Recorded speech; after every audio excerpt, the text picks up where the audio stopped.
everyone. Okay, so we have a lot to talk about today, and I just realized that my camera is completely off center here. So let me just like rearrange this. Got bumped last night when I was trying to get into the closet. Okay, nice to see you all. I'm sorry for the like setup issue. Okay, so we have to talk about the ERA because I'm actually kind of annoyed right now, like more than a little bit annoyed about this. Like it's what has just happened is really incredibly misleading, and a lot of people are assuming that the Equal Rights Amendment is now in the Constitution when in fact it is not. And I need to make it really clear to everyone that Biden's announcement is not what it looks like it is. I'm going to explain all that in detail. We have to talk about the TikTok ban. We've got a bunch of other stuff to talk about. New actions by Biden, things happening in anticipation of Monday. But more than anything, I want to make this really clear because I'm really, as somebody who's like a lifelong feminist, not necessarily in the traditional white feminist version of things, but nonetheless has cared very deeply about the ERA. I'm actually really pissed off about this. It's not right. It's not right. It's an attempt to claim a policy position and not actually something that has the force of law. And so folks are supposed to, I don't know, take this in some way as a result of what Biden has said, when even the clarity about the statement doesn't exist in the statement itself, but was clarified after the fact by his staff. So this is not cool. All right. Anyhow, I'll get to it in a minute. First things first, for our visually challenged viewers, today I'm wearing a white top with a gray sweater over top. I'm sitting in my office in front of my bookshelf and my cart and my wonderful paintings from Sarah Guthrie, who did the cover of my book right here. As always, I'm coming to you from occupied Muncie, Lenape, and Mohican land. Okay, so here's the deal. President Biden put out a statement this morning saying that he I don't even know what the exact language of it was, something like approves the ERA. The unfortunate fact is that is not how constitutional amendments work, okay?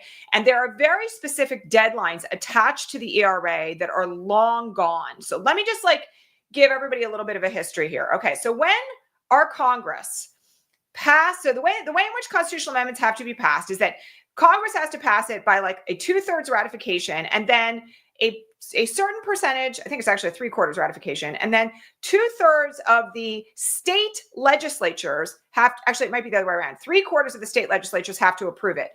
When the ERA was initially passed through the Congress of the United States, a resolution was attached to the ERA that said that the deadline for state-based ratification was 1979. Thereafter, Congress went back and amended that and said, okay, we're moving the deadline to 1982 because that's, we need a little bit more time for the states to get it done. 1982 it is. There has never been any dispute, okay, on the Hill that 1982 was the hard deadline. And this is one of the reasons why when this whole thing of like get Biden to ratify the IRA or publish the ERA rather, and all of this came up after the 2024 election, I was like, this is a waste of time. Here's why, okay? Even our representatives on the Hill, including people like Ayanna Pressley, who sponsored legislation, the latest in a very long line of legislation to try to get this deadline extended to the current era. She sponsored legislation in 2023. That was the most recent effort to get the deadline for the publication of the ERA through the Congress, okay?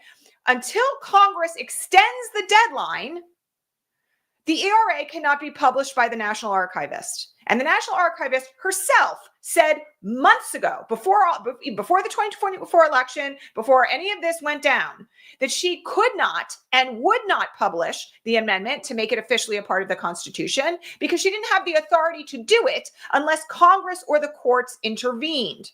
Okay, so there is no way at this moment in time to claim that the 28th Amendment is now officially part of the Constitution. It's not. She has to publish it. She can't. She doesn't have the authority to do it. Now, lots of people dropped into my mentions this morning when I made this point and said, Biden has immunity now, according to the Supreme Court. Why doesn't he just order the archivist to do it? Because he can't. He doesn't have the authority under the Constitution to do it. It's not a matter of immunity from criminal prosecution. It's about whether or not that degree of responsibility actually even exists within executive powers. And it doesn't. It doesn't. Amendments to the Constitution have to go through Congress and the state legislatures. So he can't do anything about this. And since this statement came out, what happened since is that the staff at the White House has explicitly confirmed that Biden is not, I repeat, not ordering the archivist to publish the ERA because it would violate the separation of powers. So all of this thing right now, all of this is smoke and mirrors. And essentially, while I suppose I am grateful for Joe Biden saying that he approves of the Equal Rights Amendment, like who wouldn't in this era from the Democratic Party, the statement that he has made is absolutely meaningless. It does not carry the force of law. It does not require the National Archivist to do anything because he can't do that. It is not within the scope of his presidential authority to do it. And there's literally nothing that can be done about it until Congress acts. I will remind you, both the House of Representatives and the Senate are currently under Republican control. Does anybody think they're going to extend the deadline to certify the Equal Rights Amendment to guarantee no discrimination on the basis of gender, let alone in the moment of like the insane fascist trans panic that we're all living through, which would be covered by the Equal Rights Amendment, refusing any discrimination and requiring equal treatment under law on the basis of gender? Not a chance in hell it's going to happen. So nobody at this point should be celebrating anything. And in fact, one of the reasons why I'm so upset about this, and, you know, Peggy, I see your comment. This is why I said this on Threads this morning, notwithstanding my, you know, like lack of interest in being on Threads anymore. This is why it's so important that people understand what has happened here. This is one reason why I'm so upset, because essentially what President Biden has done here is really wildly misleading. It's wildly misleading. It's not official. It's not the law of the land. You know, I've seen videos of people like crying because the Equal Rights Amendment has been passed. It hasn't. Okay. And I mean, to me, clarity is required right now. Like we're living in an era of wild disinformation and misinformation. Okay. There is nothing about this statement that makes the Equal Rights Amendment the law of the land. Nothing. He's already said he will not require the archivist to publish it because he can't. So unless and until the Congress acts to extend the deadline and the National Archivist confirms that she then has the authority to publish the amendment, this whole thing is still dead in the water. Now, there are people who are going to rally at the National Archives today. Fine, go try it. But I'm going to tell you, a rally at the National Archives is not going to change the deadline. It's not going to change the mind of the archivist because she has to abide by the law. So I just really don't understand this. And for folks in the comments who are like, so why? Why would he do this? Well, I suppose because he's affirming his position of support, right? Like that's kind of it. But it doesn't do anything. And like I just said, like who in the Democratic Party would not support the Equal Rights Amendment in this day and age? So this is nothing. And it's very disappointing. And frankly, like, you know, I suppose the National Archivist could change her mind, but she's not going to do that because she's already made the statement when things were exactly the same months ago that she didn't have the authority to do it and she wouldn't be publishing it. Not like Joe Biden can make her do it unless he orders her to do it, which he can't, because then there would be an immediate court battle and the amendment would be overturned as not having been properly published because she didn't have the authority. So, you know, I really just want people to understand that, you know, not only is this misleading, but also it's kind of dangerous, right? Because the thing about the way that this is playing out right now is that there could be a big bulk of the population that believes that there's a 28th Amendment to the Constitution now that's official. And that, by the way, could undermine organizing. Full stop. Could undermine organizing in favor of things like gender equity and gender-based rights. And so it's just a drag. And like I said to all of you when this whole issue came up, and even some colleagues of mine started advocating for it, like I knew it was going nowhere. And I told you all it was a waste of time. And now we have a situation here where like the waste of time has gotten bigger. And that sucks. And I'm very disappointed in it. In other news, we have to talk about the TikTok ban. And then we got to get to a couple of things Biden did today that were actually really good. One of the things that people need to understand about the TikTok ban is that it was on the basis of free speech. And the determination this morning in a per curiam opinion, which means that there wasn't any particular author of the opinion, and it was unanimous, just in case anybody was under the assumption that, like, you know, this was an issue that was going to go either way. It was pretty clear, by the way, from the oral arguments on this last week, that the entire Supreme Court was on the same side of this. the ruling was that because there are national security implications concerning how the data of Americans is being farmed through TikTok, that the passage of a law banning TikTok, requiring its sale, because it did pass, like it's legislation, it's the law, right? Did not violate the First Amendment. I am not surprised by this ruling at all. I don't really have much to say about it, frankly. I know there are a lot of TikTok creators that are very pissed off this morning. I will also just say, though, that the Biden administration has said they're not going to enforce a TikTok ban. Trump and his people have said they're not going to enforce a TikTok ban. So whether or not anything actually happens to TikTok is still a really big question mark. But this ruling, in essence, says that the national security interests of making sure that the data of Americans is not being farmed and manipulated and information is not being manipulated with regard to American citizens trumps, no pun intended, the First Amendment issue that could potentially be at hand here. So all of this is still kind of up in the air because, if nobody's going to enforce the ban, I don't know what happens. I mean, and I don't see Apple and Google, especially given, their various founders bending of the knee to Donald Trump, removing TikTok from the app stores anytime soon. So this may all, once again, be kind of like a big nothing burger, but we're going to have to wait and see how it plays out come Sunday, because that's when the TikTok ban is supposed to take effect. All right. So let's just talk about a couple of really good things that happened this morning. Biden commuted the sentences for 2,500 drug offenders, nonviolent drug offenders, on the basis of what has generally been referred to as the Rockefeller laws. For people who don't know what the Rockefeller laws are, there were a series of laws that were passed in the 80s and 90s that essentially made punishment for crack cocaine exponentially higher than for powder cocaine. So I'm just going to tell you guys how this went. Okay, a 5-gram rock of crack got you a minimum sentence of 5 years.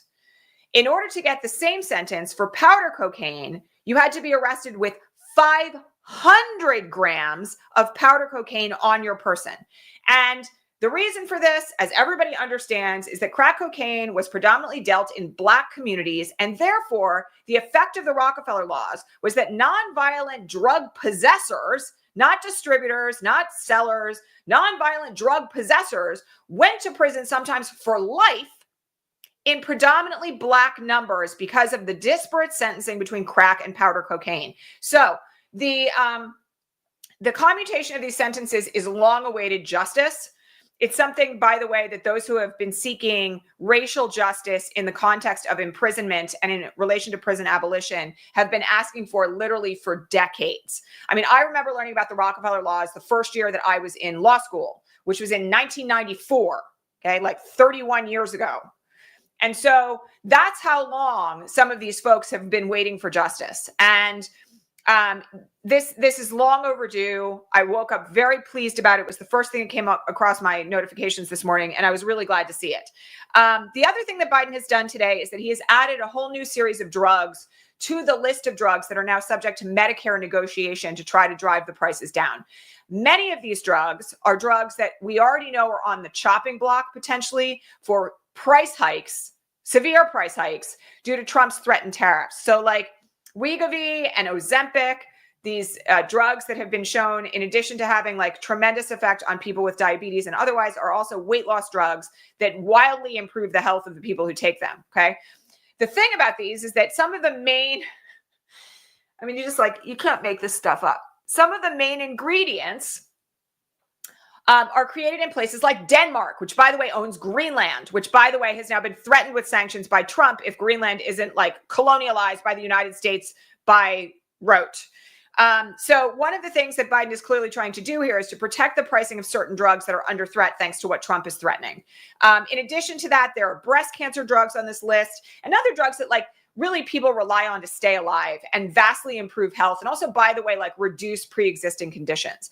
And so Biden's action on this is really positive. Whether or not it sticks is another thing, because adding them to the list of drugs that have to be negotiated by Medicare could obviously be reversed by Trump on the way in, because this is being done by executive order. So we'll have to see how this one plays out. But I do think it's a step in the right direction. It's being done for all the right reasons. So we shall see. We shall see. All right. couple of other things that I wanted to just mention here. There were some questions on the Patreon feed this morning. Reminder, if you want to ask me questions, you can join us over at patreon.com/resistancelive for as little as $5 a month. That's less than 20 cents a broadcast. And I will answer your questions for 3 hours before the broadcast in writing or on the air. There was some reporting yesterday that Trump officials on the transition team had already asked some State Department officials to resign. Notably, the 3 officials who have been asked so far to resign are Black and or one white woman. These are folks who are perceived, I imagine, by the Trump administration or the incoming Trump administration, to be some threat to loyalty to Trump when it comes to carrying out international policy. Yes, just as we saw in the first administration, this time with more force of will, I expect that we are going to see a gutting of people in agencies and in departments that are perceived to not be loyal to Donald Trump. And this is something that, as it was in the first round when like cybersecurity was gutted in the Department of Homeland Security, and when various departments inside the Department of State were like wiped clean because he wanted to support Putin, I expect that we are going to see much more of the same. And, if you want my thoughts about how to cope with all of this as it happens in real time, many of you know already, we have this ongoing series now on my Substack called Fridays in Trumpland. And this morning I offered some thoughts about like how we can find hope in the insanity. So you can go check that out at newsletterwithecm.substack.com. Okay, so all I will say about that is that, like what's coming is going to be a total you-know-what show. And my expectation is that we're going to see a lot more of this a lot faster than we did in the first term. Okay. One other thing that I wanted to mention in regard to, actually 2 other things in relation to incoming stuff. So folks asked me about Russell Vought, who is one of the architects of Project 2025, who is now the nominee to be Donald Trump's director of the Office of Management and Budget. Now, I mentioned this earlier in the week, and one of the things that someone asked was like, well, how does this work inside OMB when it comes to money? Well, OMB decides certain aspects of allocation, right? And the other thing is that because Trump is riding in on this whole thing of, Doge, and, which is not a legitimate government agency. I have to remind you all of this. It has no authority. They can't hire and fire people. They can't cut the budget. None of that is within their purview. But the Office of Management and Budget can, if they amend what's called Schedule F, which is something they've threatened to do, right? Schedule F is something that concerns how government employees are hired and fired, okay? What they're trying to do is make all government officials what are called at-will employees, which means they can be terminated for any reason whatsoever. That is not how things work for Schedule F employees right now. One of the things that Russell Vought also talked about in his first confirmation hearing this week was his desire to cut off veterans benefits. Now, while he doesn't have the authority to kind of like end altogether funding to the VA, because of course Congress has the power of the purse, he does have the right to decide with some discretion how those funds are allocated when they are designated to the VA.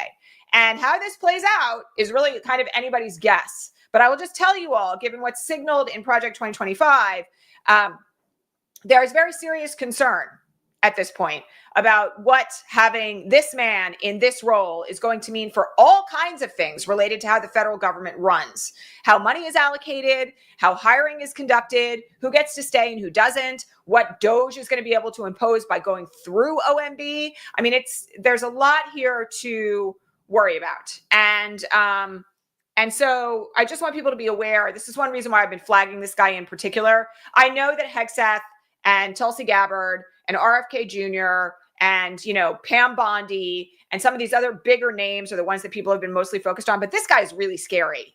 And, from the standpoint of the authority that he's about to get, it seems as though he's on the ground to just execute on Project 2025. So please be aware when you call your senators, as you should be doing every day right now, that just please be aware that you should mention this guy. Like, he is not somebody who should be sliding under the radar in the way that he is. All right. Yesterday in the New York Times, a piece dropped on Stephen Miller. And those of you who've been with me from the very beginning know that there are very few people in the world of Trump who I find more upsetting and more disturbing than Stephen Miller. The piece itself is about Stephen Miller's growing influence and how during the 4 years that Trump was out of office, through a nonprofit that he created, he was able to essentially cultivate influence over Mark Zuckerberg, influence over Elon Musk, influence over senators and congresspeople, influence over policy, influence over the private sector. I don't often recommend that people read things that are like as terrifying as this piece is, but I really do feel very strongly that we all need to know what's coming. And Stephen Miller, in his role as like a primary, he's about to become like the deputy White House chief of staff for domestic policy and immigration, I think. He is and has been obsessed, as this article makes plain, and as he himself has said, with the issue of essentially ending all immigration to the United States that isn't white. And so to understand how we got here, particularly to understand how it is that people like Musk and Zuckerberg and various other billionaires, Peter Thiel, were pulled so quickly into the purview of the second Trump administration, you need to read this piece. And it makes very clear, by the way, that like Zuckerberg's meeting with Stephen Miller, which I think was like at the end of November, was like a massive turning point for the direction that Facebook has now gone, Meta has now gone, of essentially ending all fact checking, ending all references or support for LGBTQ communities, allowing a free-for-all, basically, when it comes to disinformation, harassment, and the like on all of their platforms. All of that was engineered very carefully and cultivated with intent by Stephen Miller. And so I strongly urge you to go read that piece, if only to be informed about like how we got here and what's coming. It's not an easy read. I know some of you last night when I recommended it on Blue Sky said you got like 2/3 of the way through it and you had to stop. And I understand that. Like, I get it. He's scary, like no question about it. He's a very scary person. And the kind of power that he has now managed to accrue after already having had it, a significant amount of power in Trump 1, is really awful, And I mean, they're promising all sorts of things like immediate family separation again at the border. So please pay attention to that. Okay. This is the last official broadcast of the Biden era. And I want to just take a moment to kind of like thank all of you for riding with me through the last 4 years of this. And the last 8, because, by the way, we're 10 days away from the 8th anniversary of this broadcast, which for our new friends began at the federal courthouse in Brooklyn when I was there protesting on the night the Muslim ban went into effect. One of the things that I just want to kind of like remind people of here is that I know it feels very dire. And I said this morning in my Substack, like it is dire. Like I don't want to mislead anybody about the fact that like what's coming starting as soon as next Monday afternoon is going to be like some really, really serious stuff. And some of it has already started. What I do want to remind you all of, though, is that we can find hope in each other. And the way in which, I just finished reading this book, which I mentioned inside the program we're running right now. Ooh, reminder on that. You can get in now for the second cohort of the Dual Power Accelerator, which starts again on February 4th, and will teach you everything you need to know about how to organize for survival and safety and community building for what's coming. And if you haven't gotten in yet, I really urge you to do so. All of our participants from the first cohort are staying put in that community, and we'll be there to ride with you through your journey in the second cohort. The community doesn't go anywhere. Like once you're in it for good. And it's like more than 200 people who are like really extraordinary human beings. Like it's a good place to be. And I want to encourage you to get in if you haven't already. All that said, one of the things that I said to them on Monday when we were in our weekly call was that I had been reading this book called When No Thing Works. And it's written by Norma Wong, who is an indigenous and Asian American woman from Hawaii. And one of the things that she talks about in there is how the future that we want to build is built step by step. And Mariam Kaba said something last night on Blue Sky that was exactly this. We just have to keep building in the right direction, step by step and brick by brick. And the way that we do that is by doing it together. And so even in these like incredibly dire, frightening times that we're about to be walking into, the way out is, and the way through, because there's no way around it, right? is to walk it together. And I am very, very proud, I guess is the way to put it, to be in community with all of you, whether that's here, whether that's on my Substack, whether that's on Blue Sky, whether that's in one of our programs. Because the thing about being in community is it's give and take, right? Like if it's done right, it's about like spreading out the resources, whether those are emotional, financial, physical, safety-based. You would learn all of this in the course, but my point is taken, okay? Like this is what it's all about. And so the way that we move through this is we stick with each other. And I am profoundly grateful for all of you who have stuck with me since this broadcast began in 2017, and even before that, when I was just posting all the time on Facebook about law and politics. And I also just want to say this, like, we're going to walk this together. Like, I'm going to be here. You guys are going to be here. There's lots of ways in which we're going to like be arm in arm throughout all of this, but please don't give up hope. And I know that it's really hard in this era, that there's like an enormous amount of despair and fear and anger and confusion, right? Which is another reason why I'm just mad about the way this ERA announcement went down. We don't need any more confusion right now, right? But the way through it is together, and we've got to find hope in each other, and we've got to find hope being in community with one another. So it's great to have you here, and you should also have it where you live. Like, once again, I'm just going to plead, like, please get involved with organizations on the ground that are doing work with marginalized and vulnerable people. Please make sure you have your own community pod where you have at least like 3 or 4 people who you can call in an emergency or who can call you, who you're constantly building community with. Like, even if it's just like coffee once every couple of weeks, right? Know your people. Know what's going on where you live. Like, get involved even at a small level. It doesn't have to be anything big.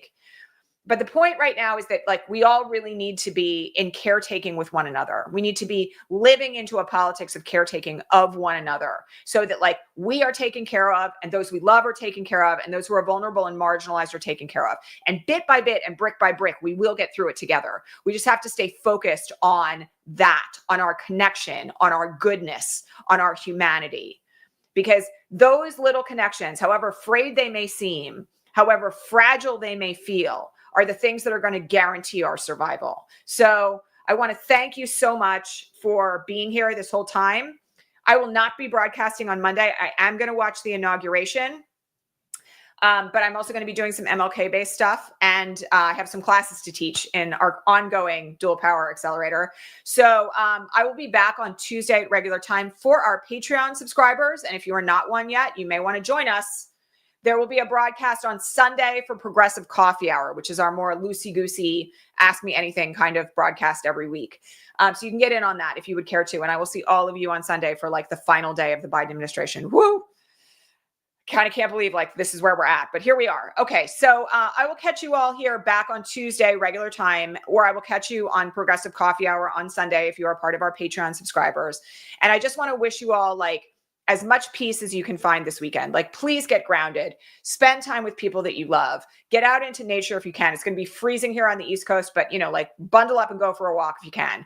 Make sure that you are doing everything that you can think of this weekend to nurture yourself and the people that you love, because come Monday afternoon, like we're in it.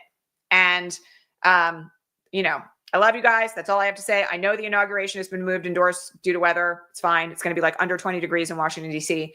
But please, please take care of yourselves this weekend. Take care of the people you love.